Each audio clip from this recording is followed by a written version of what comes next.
WWE is teasing the debut of an AEW star. Plus, we're going to talk about those TNA departures. We got a confirmed list of everybody who's gone from the company and the reasons why.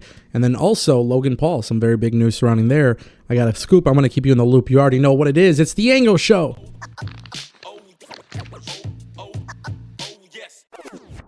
Welcome back to TAS, ladies and gentlemen. I'm so glad that you guys are here with me. I want to kick things off with Logan Paul. Last week I made a video because Logan Paul talked about it on the Impulsive podcast that he was retiring.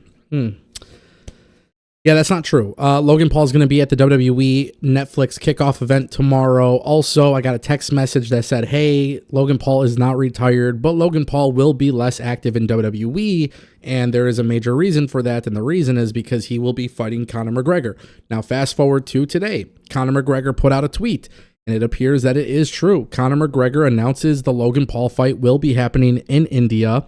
There is no time that has been revealed, but Conor McGregor just tweeted out. He says, the rumors of a bout with Ilia Topuria are false. I am in preliminary agreements with the Ambani family to face Logan Paul in a boxing exhibition in India.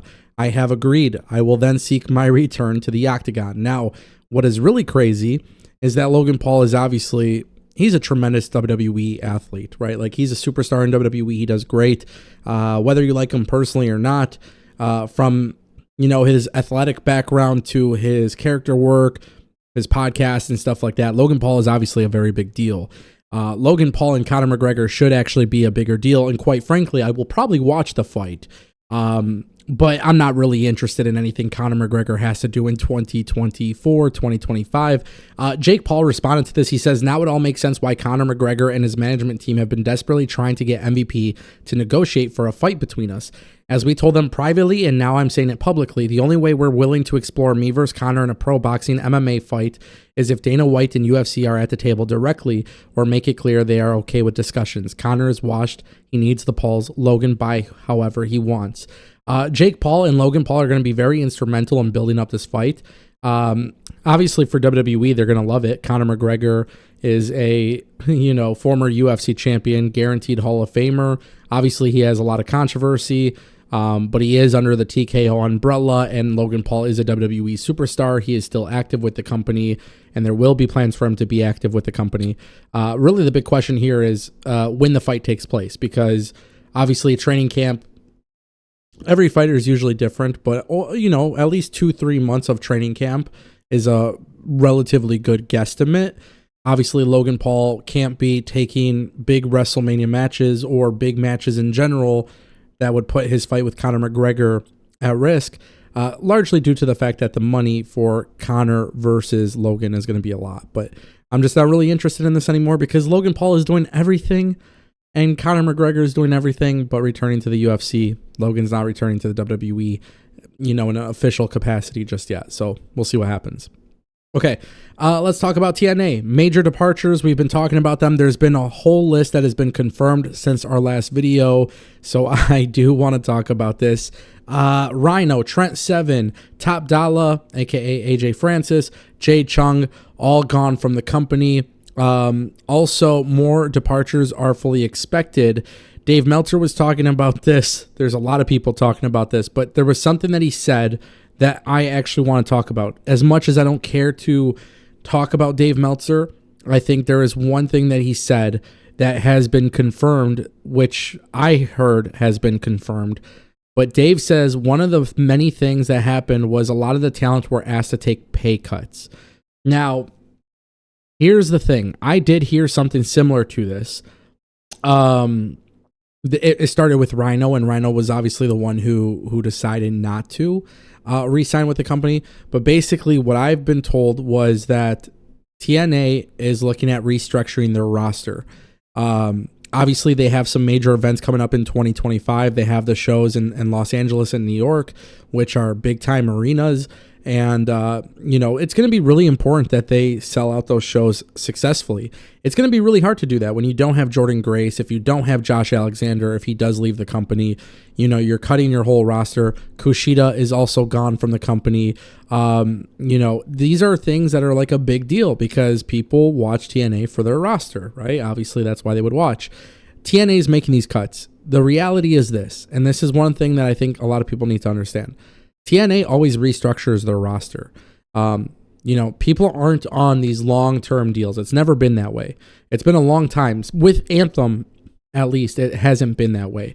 There's been a lot more short-term deals, per appearance deals. People could come back. They could leave TNA and come back, and that kind of thing happens all the time. But I do think it is a little worrisome. As a fan of TNA, I think it is a little bit of worrisome because of the fact that this year, opposed to all previous years when people leave the company, this is one of those situations where we are seeing in real time they are going very aggressively into bigger arenas. A big key part of that will be having a stacked show with a great roster. That's going to be very difficult for them to do with people leaving their company. So, and keep in mind, they lost Deonna Purrazzo, they lost Taya Valkyrie, they lost Naomi. Like, they lost a lot of people. So, obviously, just throughout time, it's a concern for sure. Hopefully, they get through it. WWE is bringing in Pentagon Jr. We'll see what happens with Penta and WWE, but they already aired the first vignette for him. I've been very clear on this. This is something that needs to happen. Raw on Netflix. Debut episode. WWE is completely stacking that show in tremendous ways. They have done some really good preparation for it. The show is absolutely, from top to bottom, it looks like a massive, massive event. WWE is teasing Penta. Now, the real question is, obviously, we got to wait for Phoenix, so it sounds like my whole theory of him coming in doing a singles run makes a lot of sense. I'm very excited about Penta coming into WWE. I think a lot of people are really just ignorant and dumb, honestly, because I see a lot of people are like, oh, they're just going to throw him with the LWO, which I just think is very, very dumb thinking. But I think Penta will be taken seriously in WWE. I think he'll be a success in WWE. He's got the catchphrase. He's got the crowd chant. He's going to have the cool entrance, the cool presentation. They're going to sell his masks. This guy is going to be very, very good. Then when Rey Fenix comes in, it's going to get even better. I'm going to have more extended thoughts on this on More Ango on that channel. If you guys aren't subscribed to it, you should. We're closing in on 10,000 subscribers, which is pretty damn remarkable. But I just want you guys to know that WWE has signed him. They're bringing him in. They are teasing it. If they bring him in anytime before Raw on Netflix, I think that would be an absolutely ridiculous idea. I think that would be really foolish. But again, I'll have more extended thoughts on that. The only other thing I want to mention here is clearly with WWE and what they're doing with Penta, it's fantastic news.